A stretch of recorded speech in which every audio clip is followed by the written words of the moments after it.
नमस्कार, मैं आर.के. जायसवाल और आप देख रहे हैं जनमत की पुकार। मौजूद हूँ राजधानी दिल्ली के कॉन्स्टिट्यूशन क्लब में, जहाँ पर भाजपा के प्रत्याशी परवीन खंडेलवाल ने हम मीडिया वालों को, पत्रकारों को कॉन्स्टिट्यूशन क्लब में बुलाया है बातचीत करने के लिए। उनसे हम बातचीत करेंगे कि जीत को लेकर कितने आश्वस्त है परवीन खंडेलवाल जी, कितना और क्या क्या बताएंगे, और सारी बातें हम आपको बताते हैं। चलते हैं अंदर बात करने के लिए। और मौजूद हूँ कॉन्स्टिट्यूशन क्लब में, पत्रकारों का धन्यवाद समारोह रखा है परवीन खंडेलवाल जी। खंडेलवाल जी, सबसे पहला सवाल, कितने आश्वस्त है इस जीत को लेकर?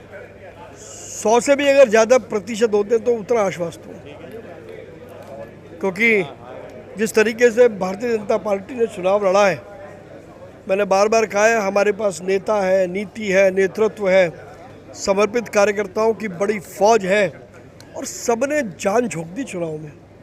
इसलिए चुनाव हम जीत रहे हैं, बड़े मार्जिन से जीत रहे हैं। चांदनी चौक की सीट हम रिकॉर्ड वोटों से जीतेंगे, इसमें कोई दो राय नहीं। दिल्ली की 7 सीटें जीतेंगे और प्रधानमंत्री नरेंद्र मोदी जी के नेतृत्व में भाजपा एक बड़ी सरकार का गठन करेगी। केजरीवाल जेल से बाहर भी आए, उन्होंने पूरी ताकत लगा रखी। अब जितनी ताकत थी उन्होंने ज़रूर लगाई होगी, ऐसा मैं मानता हूँ, लेकिन उनके आने न आने से कोई अंतर पड़ने वाला नहीं था। चुनाव तो हम जीत रहे हैं। आप अभी बता रहे थे कि जेपी अग्रवाल जी को साथ नहीं कर रहे थे। देखिए, गठबंधन का मूल मंत्र है कि कम से कम साथ तो खड़े हो जाओ, चाहे साथ दो ना, कम से कम दिखाओ तो सही। वहाँ तो दिखावा भी ढंग से नहीं कर पाए वो। एक जीप में केजरीवाल जी, एक जीप में जयप्रकाश अग्रवाल जी, दोनों जीप के बीच में 100 फुट का डिफरेंस। तो लोग किसको देखें, केजरीवाल जी को देखें या जयप्रकाश जी को देखें? वहीं भ्रम पैदा हो गया लोगों में। समझ में आ गया कि ये एक नहीं है, कह रहे हैं एक है नहीं ये लोग। लगभग आप प्रचार के दौरान हर गली मोहल्ले में गए, बहुत सारे वादे भी किए हैं आपने। मैंने एक वादा जो किया है, मैंने वादा किया, वादा नोट किया, और मैं आपको फिर कह रहा हूँ, मैंने चुनाव में भी कहा था, मैं अपना एक वादा पूरा करूँगा, क्योंकि मैं दुकानदार हूँ और दुकानदार की जबान कभी झूठी नहीं होती। अच्छा, चांदनी चौक सीट ऐसा रहा है कि यहाँ कई मंत्री दिए चांदनी चौक सीट ने, चाहे कपिल सिब्बल हो, इससे पहले भी कई, बाद में भी हर्षवर्धन भी रहे, तो क्या मानते हैं? मेरा ऐसा कोई मन नहीं है। पार्टी ने मुझे जितना दिया, मेरा बहुत संतोष है। पार्टी ने मुझे खूब मान सम्मान दिया, सभी कार्यकर्ताओं ने खूब मान सम्मान दिया। अब विषय एक ही है कि चुनाव जीत के हमें लोगों की आकांक्षाओं को, लोगों की आशाओं को पूरा करना है, और उसका मूल मंत्र है कि किसी की आंख में आंसू ना हो और हर चेहरे पर मुस्कुराहट हो। पूरी टीम मिल करके इस काम को करेगी। कितने आश्वस्त हैं आप लोग जीत को लेकर? नहीं, देखिए, पिछले 85 दिनों का जो कैंपेन था और जनता का जो प्यार, स्नेह और समर्थन और आशीर्वाद खंडेलवाल जी को मिला, तो मुझे लगता है हमसे ज़्यादा जनता ज़्यादा आश्वस्त है कि मोदी सरकार तीसरी बार बनेगी और हमारे यशस्वी प्रधानमंत्री नरेंद्र मोदी जी फिर तीसरी बार बनेंगे। और उन्होंने परवीन खंडेलवाल जी को भी भरपूर मात्रा में वोट दिया है, जिससे कि एक संख्या नंबर 1 मोदी जी के खाते में जाए। भाटिया साहब, कितने आश्वस्त है आप लोग? पहले ही पत्रकारों को धन्यवाद कर रहे हैं आप लोग। 101% दिल्ली में सबसे पहले चांदनी चौक की जीत के साथ साथ दिल्ली में 7-0 और तीसरी बार मोदी सरकार, तीनों के लिए, और चौथा 400 पार, चारों के लिए हम 101% आश्वस्त हैं। केजरीवाल ने भी पूरी ताकत लगा दिया था। ये ताकत नेगेटिव वे में लगी ना, अब जनता पहचान चुकी है, नटवर लाल को जनता ने पहचान गई है। और देखो ना, आज सुप्रीम कोर्ट भी उसकी चाल समझ गई, उसने भी खारिज कर दी उसकी याचिका, तो वो पहचाना जा रहा है। और परवीन खंडेलवाल जी का अपना काम, आधार, व्यवहार, और आप देखिए कि काम निकलने के बाद कौन याद करता है। उन्होंने भी आज सबसे पहले पत्रकारों को, कल उन्होंने, परसों पार्टी के लोगों का धन्यवाद किया, सभी कार्यकर्ताओं का, और आज मीडिया का धन्यवाद दे रहे हैं। ये स्वभाव है, भाजपा का संस्कार है। ये तो 4 जून को भी पता चल पाएगा कि कौन जीत रहा है, कौन हार रहा है। समय समय पर चाहे हमारे रोड शो हो, चाहे हमारी मीटिंग्स हो, हमारी छोटी से छोटी मीटिंग को भी मीडिया ने बड़ा बना करके दिखाया, और एक पॉजिटिव वातावरण हम पूरे चुनाव में बना सके। तो मुझे ये स्वीकार करने में कोई संकोच नहीं है कि जब 4 जून को भाजपा की विजय की घोषणा होगी, तो उसमें मीडिया का एक बड़ा रोल होगा। मैंने तो बार बार ये कहा है कि मेरे पूरे इस जीवन में मैं जहाँ भी रहा और आज मैं जिस मुकाम पर हूँ, मेरी क्रिएशन में मेरे मीडिया के मित्रों का बहुत बड़ा योगदान है। मैं केवल यही कह सकता हूँ कि मैं कहीं भी रहूँगा, मीडिया का कर्ज मुझ पर हमेशा बना है। एक भी काम ऐसा नहीं छोड़ेंगे जिसका वादा हमने लोगों से किया। बहुत सारे वादे किए हैं, वो सारे वादे वो लिखे गए। आप सब लोग मुझे जानते हो, मैं कभी मैंने ऐसा कोई वादा नहीं किया जिसको मैंने पूरा न किया हो। जहाँ भी जो संकल्प लिया है उस संकल्प को पूरा करेंगे। मैंने कहा था कि हम शुरुआत करेंगे 111 के फार्मूले से। तो हमारा 111 का फार्मूला बड़ा स्पष्ट है कि मेरे चुनाव जीतने के बाद मेरा नंबर 1, जो हमारे पार्षद काम कर रहे हैं उनका भी नंबर 1, और हर म्यूनिसिपल वार्ड में हमारा भाजपा का सेंटर है उसका भी नंबर 1। तो 1 और 1 11 और 111 से हम आने वाले 6 महीने में काम करेंगे। और ये भी हम सबने संकल्प लिया है कि अगले विधानसभा चुनावों में, मेरी लोकसभा में 10 विधानसभा सीटें हैं, हम सबने संकल्प लिया कि हम 10 की 10 विधानसभा सीटों पर भारतीय जनता पार्टी के कार्यकर्ता को विजयी बनाएंगे। तब हमारा फार्मूले में थोड़ा सा परिवर्तन हो जाएगा, वो 1111 का फार्मूला होगा। सीधी सी कहानी है, काम करना है, अच्छा काम करना है, सच्चा काम करना है।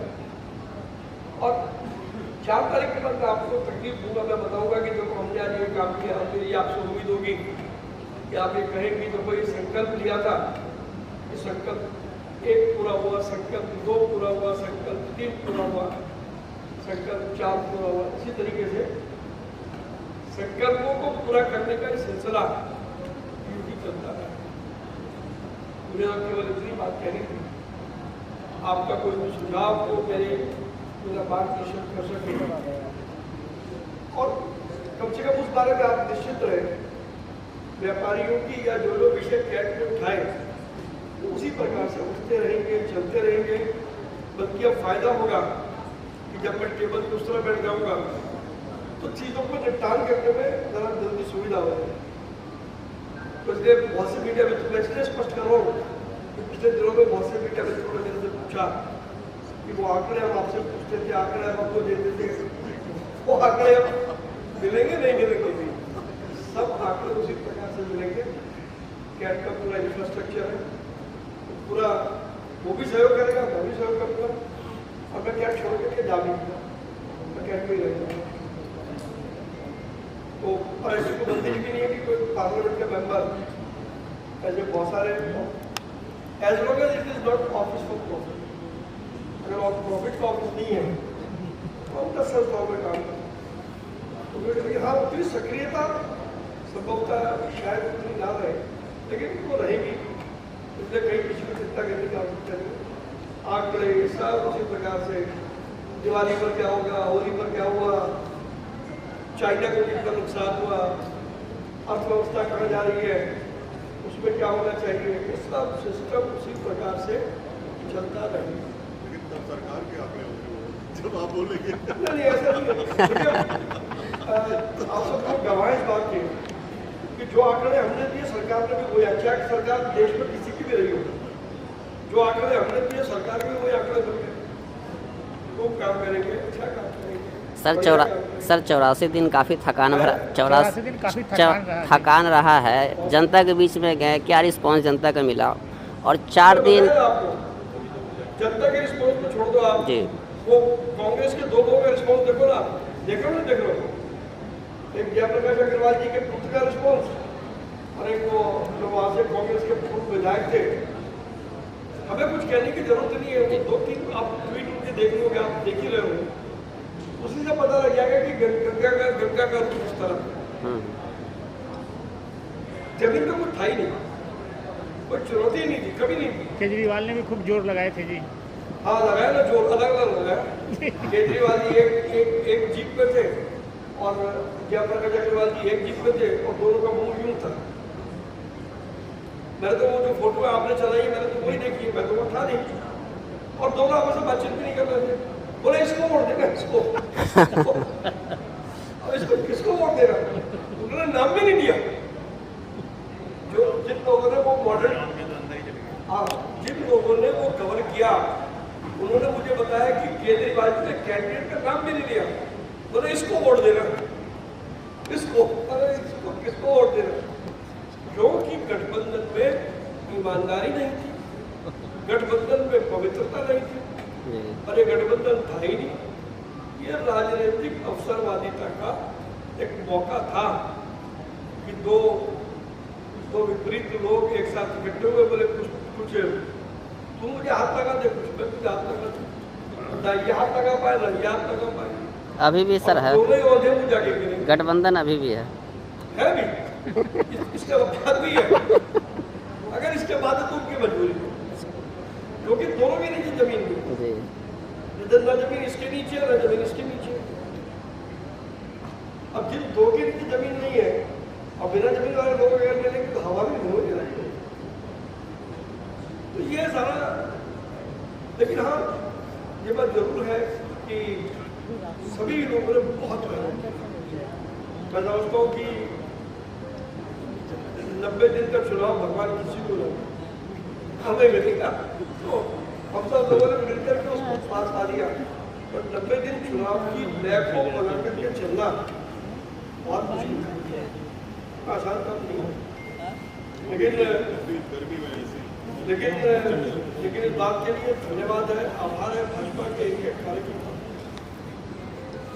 90 दिन सभी कार्यकर्ताओं ने चुनाव की लय को गिरने नहीं दिया। ये उसके लिए हमारा एक कार्यकर्ता साधुवाद कर पाता है। जो लोग चुनाव लड़ा रहे थे, टीम के लोग बैठे हैं, ये साधुवाद कर पाते हैं। और मैं तो इनकी उंगली के इशारे में नाच रहा था, अभी और नाच रहा। लेकिन ये संगठन भाजपा का ही है जहाँ इस प्रकार का भाव आपको मिले। देश में किसी दूसरे संगठन में ऐसा भाव आपको कभी नहीं, लेकिन हाँ देश भर में जो व्यापारी संगठन है, देश भर में तो आपको पूरा वेल कनेक्टेड रहे पूरे देश भर से। रहे नहीं हूँ और होगा। उस पूरे देश भर का क्या था जब आपको टिकट मिला, जब आपने कहा कि आप चुनाव लड़ने जा रहे हैं, तो बातचीत हुई होगी तमाम संगठनों से जो आपके देश भर के व्यापारियों ने ये माना कि टिकट प्रवीण खंडेलवाल को नहीं मिला था, ये टिकट उनको मिला है। और अगर आपको ध्यान हो तो देश भर के सभी राज्यों के व्यापारी नेता चुनाव के शुरू में दिल्ली में इकट्ठा हुए और सबने पूरे दिन भर अपनी बैठक की और बाद में सर्वसम्मति से प्रस्ताव पास किया कि देश भर के व्यापारी प्रधानमंत्री नरेंद्र मोदी का और भारतीय जनता पार्टी का समर्थन करें। और ऐसा हुआ है। जहाँ तक मेरे चुनाव क्षेत्र का सवाल है तो आप सब लोगों ने मेरे चुनाव क्षेत्र को कवर किया है, तो मुझे शायद बताने की जरूरत नहीं है। और आप सबने बहुत व्यापारियों को अपने इंटरव्यू किए हैं, शायद ही किसी व्यापारी ने कहा होगा कि मैं कोई विपरीत बात कही हो, अन्यथा बाई एंड लार्ज। और इसमें ये वो व्यापारी भी शामिल है जो दूसरी पार्टियों से ताल्लुक रखते हैं। पहली बार देश में किसी प्रधानमंत्री ने, किसी पार्टी ने खाटी व्यापारी को टिकट दिया। तो देश भर के व्यापारियों को मैसेज गया कि प्रधानमंत्री नरेंद्र मोदी जी ने और भाजपा ने देश की अर्थव्यवस्था में व्यापारियों के योगदान को खुले रूप से स्वीकार किया है। भी अलग अलग कार्यक्रम किए, मैं उन कार्यक्रम में रहूंगा, ये मैं कभी नहीं उन कार्यक्रमों में। तो भी रोज डेली एक प्रभात फेरी सुबह करते, एक शाम को करते। मैं मीटिंगें अलग कर रहा हूँ, वो मीटिंगें अलग कर रहे हैं, डोर टू डोर कैनवसिंग करी, अलग अलग समाजों ने अलग अलग मीटिंगें करी। बहुत सी मीटिंग में लोग जा ही नहीं पाए, लेकिन पार्टी के कार्यकर्ता गए। तो कहने का अर्थ ये है कि हमारा जो कैंपेन था वो सर्वस्पर्शी कैंपेन था, और उसमें कोई कैंडिडेट ही होगा कोई कैंपेन होगा ऐसा नहीं करता। कैंडिडेट ने अलग कैंपेन किया और पार्टी ने अलग कैंपेन किया। तो हमारा जो कैंपेन चला तो वो फैलता हुआ चला। मुद्दा था भाजपा, मैं भी क्या, तो मैंने भाजपा की बात करी, मैंने मोदी जी की बात करी, अगर राजेश भाटिया जी गए, सतीश जी गए, अशोक गोयल जी गए, अशोक भार्गव जी गए या पार्टी का कार्यकर्ता गया तो कोई, क्योंकि हम एक परिवार थे, हम मोदी परिवार थे। परिवार के 10 सदस्य 10 अलग अलग दिशाओं में काम कर रहे थे, तो मैसेज हम बहुत जल्दी ले पाए। इसीलिए अपने पास आपने पूछा कि दोनों के जुड़ने के बाद क्या होगा। दोनों के जुड़ने के बाद में हमारा मार्केट पिछली बार के मुकाबले ज्यादा रहने वाला। तो ये जो मिथ क्रिएट किया कि 2 मिल गए और पता नहीं वो क्या कर देंगे, कुछ नहीं करेंगे, पोलिंग वाले दिन उनकी टेप लेने लगी, बहुत से पोलिंग तो उनके पोलिंग मेरे से ये केवल शोभा नहीं करता। कांग्रेस के कार्यकर्ता बैठे थे बेचारों पर खाना नहीं पहुंचा, उनके पास पानी नहीं पहुंचा। वैसे नहीं उनके पास ये मैं नहीं कहूँगा। दिया खाना, हाँ दिया कांग्रेस वाले कार्यकर्ता तक पहुंचा आपने वो इसलिए पहुंचा है। देखिए मैं आपको बता दूं क्या हुआ। तो देखिए सुनो, जब हम ये चर्चा कर रहे थे तो हमारे जो बाहर टेबल पे बैठते हैं लोग, मतलब उनका भाई साहब एक बड़ी समस्या है क्योंकि कांग्रेस की तो प्रकृति है कि उनके यहाँ तो खाना आता ही नहीं है। बोले लेकिन जो कांग्रेस के टेबल पर लोग बैठे वो हमारे मोहल्ले के लोग हैं, वो हमें भाई साहब कहते हैं, हम उनको भाई साहब कहते हैं। ये बड़ा बुरा लगेगा हमारे लिए कि हम खाना खाएंगे और हम उनको खाना को भी नहीं देखेंगे। इस भाव से हमने टेबलों पर भी और अंदर पोलिंग बूथ पर भी हमने सब चीजों का एक्स्ट्रा बंदोबस्त किया। इसीलिए वो लोग उन लोगों को उनके खाने पीने का सारी क्षमता हमारे कार्यकर्ताओं में होती है। ये बात मैं कहता हूँ। ये बताइएगा, रिजल्ट के पहले आपका ये इंटरेक्शन क्या कहता है? ये इंटरेक्शन नहीं है, मैं तो आपका धन्यवाद कहते कि मैंने तो देख रहे थे कि अपनी जीत को लेकर कितना आश्वस्त है भाजपा के प्रत्याशी। चांदनी चौक से प्रत्याशी परवीन खंडेलवाल जी बहुत ही आश्वस्त हैं। उन्होंने तो जेपी अग्रवाल पर भी कई सारे आरोप मत दिए हैं, कई सारे आरोप लगा दिए हैं कि चुनाव के दौरान उन्होंने क्या क्या देखा था। और हरिशंकर गुप्ता और जेपी अग्रवाल के बीच में जो ट्वीट का जो वाकयुद्ध चल रहा है सोशल मीडिया पर, उसका भी जिक्र किया है। और इन्होंने बहुत सारे बातें की पत्रकारों से। और ये तो जब हमने इनसे पूछा कि कितने आश्वस्त है जीत को लेकर, तो उन्होंने कहा हम चांदनी चौक ही नहीं, दिल्ली की 7 सीटें हम जीत रहे हैं और नरेंद्र मोदी तीसरी बार प्रधानमंत्री बनने जा रहे हैं। ये सारी बातें आपने देखा। और मिलते हैं किसी और खबरों के साथ। जब हमने उनसे पूछा कि चांदनी चौक लोकसभा सीट से जो भी जीतता है वो सीधा मंत्री बनता है, आपकी क्या तैयारियां हैं, तो इसको लेकर उन्होंने हालांकि कुछ नहीं बोला है अभी। सारी बातें आपको समय समय पर मिलता रहेगा। मिलते हैं किसी और खबरों के साथ। नमस्कार।